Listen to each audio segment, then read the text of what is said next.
एक बार फिर आपका स्वागत है हमारे यूट्यूब चैनल पर। और जैसा कि आपको पता है हम एमसीक्यूज़ का सीरीज कर रहे हैं और आज हम 176 यहाँ पर क्वेश्चन देखने वाले हैं। यहाँ पर सवाल आपसे पूछा गया है साइज ऑफ न्यूट्रोफिल, ठीक है। और आपका अगर आंसर पता है तो आप कमेंट्स भी करते जाइए जैसे जैसे हम क्वेश्चन आपको बताते जाते हैं। तो ये आपके डब्ल्यूबीसी के सारी चीज़ें हैं और इनका साइज और कलर, ठीक है, ये पूछा जाता है एग्ज़ाम में, बहुत इंपॉर्टेंट है, मैं आपको बता दूं। तो ग्रेन्युलोसाइड और ए ग्रेन्युलोसाइड दोनों के जो आपके ग्रेन्यूल्स होते हैं उनके कलर पूछे जाते हैं ग्रेन्युलोसाइड में। और साइज तो ग्रेन्युलोसाइड ए ग्रेन्युलोसाइड दोनों में पूछा जा सकता है। तो इसलिए आप अच्छे से डब्ल्यूबीसी को पढ़ करके रखिएगा, इसमें से क्वेश्चन आते हैं, ठीक है, बहुत इंपॉर्टेंट है। तो यहाँ पर जो सवाल पूछा गया है न्यूट्रोफिल का साइज पूछा गया है। तो न्यूट्रोफिल का साइज यहाँ पर करेक्ट ऑप्शन आपका बी हो जाएगा, 10 to 12 माइक्रोमीटर, ठीक है, 10 से 12 माइक्रोमीटर है। और बाकी अलग अलग जैसे ईसनोफिल की अगर हम बात करें तो ईसनोफिल का साइज आपको देखना बुक में अलग अलग देखने को मिल जाएगा जो आप पढ़ते हैं, ठीक है। 12 माइक्रोमीटर ईसनोफिल का देखने को मिल जाएगा। और बेसोफिल की अगर बात करें तो 12 से 15 आपको देखने को मिल जाता है। और मोनोसाइट का आपको 12 से 20 और लिम्फोसाइट का आपका 7 से 10 माइक्रोमीटर इस तरीके से देखने को मिल जाता है। तो ये सबका साइज आपको पता होना चाहिए जो भी आप पढ़ते हैं किताबों से, ठीक है। अच्छे से आप उसको याद करके रखिए ताकि एग्ज़ाम में जब भी पूछा जाए तो वो आपको पता चल सके। और इसकी हार्ड कॉपी अगर एमसीक्यू से आपको चाहिए, बहुत फ़ायदेमंद है आपके गवर्नमेंट एग्ज़ाम के लिए। तो डिस्क्रिप्शन पे आपको ईमेल मिल जाएगा, उस ईमेल पर आप मेल कर सकते हैं हमें और बुक ऑर्डर कर सकते हैं, ठीक है। तो लैब टेक्नोलॉजिस्ट यहाँ पर मैं लिख दे रहा हूँ दिनेश 190@gmail.com। तो इस ईमेल आईडी पर आप मेल करके हमसे ऑर्डर करवा सकते हैं, ठीक है। चलिए अगला यहाँ पर सवाल आपसे पूछा गया है। देखिए मैंने बात किया था कलर ऑफ न्यूट्रोफिल ग्रेन्यूल्स, तो न्यूट्रोफिल के ग्रेन्यूल्स का कलर आपसे पूछा गया है, ठीक है।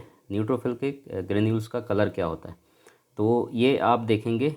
जो इसमें करेक्ट आंसर है वो मैं आपको बता देता हूँ, डी वाला है पेल पिंक, ठीक है। इसके अलावा आपको कलर यहाँ पर इस तरीके से भी देखने को मिलता है, ऑप्शन में आ सकता है लाइट पिंक, ठीक है, ब्लूइश पर्पल इस तरीके से भी आ सकता है। तो ये आपको पता होना चाहिए, ठीक है। तो ये आपके न्यूट्रोफिल के ग्रेन्यूल्स का कलर होता है। क्लियर। आगे अगले सवाल की तरफ हम चलते हैं। 178, ये बहुत इंपॉर्टेंट सवाल है और ये तो प्रैक्टिकली भी आपको पता होगा। Percentage of neutrophil in adult blood. तो जो आप सीबीसी का रिपोर्ट देखते हैं, ठीक है, तो जब सीबीसी की रिपोर्ट आपके पास आता है तो उसमें टोटल ल्यूकोसाइट के काउंट के बाद आपको डिफरेंशियल ल्यूकोसाइट काउंट देखने को मिलता है। उसमें आपके पास न्यूट्रोफिल, लिम्फोसाइट, मोनोसाइट, यूसिनोफिल और बेसोफिल इस तरीके से आपको देखने को मिलता है। और उनकी रेंज लिखी होती है और बाजू में आपका रेफरेंस रेंज या नॉर्मल रेंज लिखा होता है। तो जैसे आप न्यूट्रोफिल में देखेंगे तो ये 40 से 75 आपको देखने को मिलता है परसेंटेज में।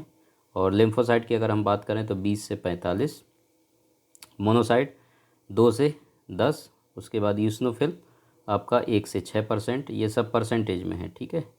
उसके बाद बेसोफिल सबसे कम है, 0 से आप कह सकते हैं इसको 1 तक, मतलब 1 से कम ही होता है, ठीक है। तो इस तरीके से इसकी परसेंटेज होती है। तो आपका यहाँ पर न्यूट्रोफिल का पूछा था, ठीक है। तो न्यूट्रोफिल का आप यहाँ पर देख सकते हैं कौन सा वाला ऑप्शन आपके लिए करेक्ट होगा। आप ये देख सकते हैं 40 से 70% जो यहाँ पर दिया गया है, ठीक है। तो ये वाला डी वाला ऑप्शन इसमें करेक्ट है, सिंपल।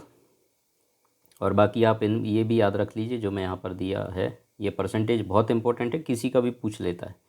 तो इसलिए आप इनकी परसेंटेज नॉर्मल वैल्यू आपको पता होना चाहिए। नॉर्मल वैल्यू तो खैर सभी चीज़ों का पता होना चाहिए आपको, कुछ भी सवाल किसी से भी कहीं से भी आ सकता है, ठीक, बहुत इंपॉर्टेंट है। और इसके अलावा हमारा जो मेन चैनल है मेडिकल लैब टेक्नोलॉजिस्ट दिनेश, उसमें हम डिटेल लेक्चर लेते हैं, तो उसमें भी जा कर के आप ज्वाइन कर सकते हैं और पढ़ सकते हैं, सीख सकते हैं। उसमें भी हम बताते हैं लेक्चर के साथ साथ किस तरीके से सवाल बनते हैं। अब यहाँ पर अगला सवाल वही पूछा है, कलर ऑफ यूसिनोफिल ग्रेन्यूल्स। अब यहाँ पर यूसिनोफिल के ग्रेन्यूल्स का भी कलर पूछ लिया है, ठीक है। तो यूसिनोफिल का जो ग्रेन्यूल्स का कलर होता है वो ऑरेंज रेड होता है, ठीक है। कौन सा कलर होता है, ऑरेंज रेड। तो जब स्टेन करते हैं तो उसमें कलर जो पिक्चर आप देखेंगे, माइक्रोस्कोपी करेंगे या फिर पिक्चर देखेंगे तो उसमें आपको समझ में आएगा किस तरीके से ग्रेन्यूल्स आपको दिखाई देते हैं। ठीक है, तो इसमें करेक्ट ऑप्शन आपका कौन सा हो जाएगा, सी वाला हो जाएगा, बाकी सब आंसर इसमें गलत है। ठीक, ये भी बहुत आसान सवाल था। उसके बाद 180, यहाँ पर देखिए फिर से वही चीज़ पूछा है, परसेंटेज ऑफ यूस्नोफिल, ठीक है, इन अडल्ट ब्लड। अब यूस्नोफिल का पूछ लिया, मैंने सबका बता दिया था आपको, न्यूट्रोफिल, लिम्फोसाइड, मोनोसाइड, यूस्नोफिल सबका बता दिया था। तो यूस्नोफिल कितना बताया था मैंने, 1 से 6%, मतलब करेक्ट ऑप्शन आपका कौन सा हो जाएगा, बी वाला हो जाएगा। सिंपल। तो इस तरीके से आपको एमसीक्यूज़ कहीं से भी कुछ भी क्वेश्चन आ सकता है, तो इसलिए अच्छे से आप प्रिपेयर्ड रहें गवर्नमेंट एग्जाम के लिए। अगर आप तैयारी करते हैं, इस चैनल के साथ आप बने रहें, चैनल को सब्सक्राइब करके रखें, बेल आइकन दबा के रखें ताकि नोटिफिकेशन आपको मिल सके जल्द से जल्द और आप तैयारी अच्छे से कर सकते हैं। और कोई सवाल है तो आप कमेंट्स और सजेशन आप दे सकते हैं, दोस्तों को शेयर कर सकते हैं वीडियो, ताकि बाकी लोगों तक भी मालूम चल सके। आगे हम जल्दी ही वीडियो नया लेकर के आएंगे और भी एमसीक्यूज़ हमारे चलते रहेंगे, इसलिए आप चैनल के साथ ज़रूर बने रहें। Thank you so much.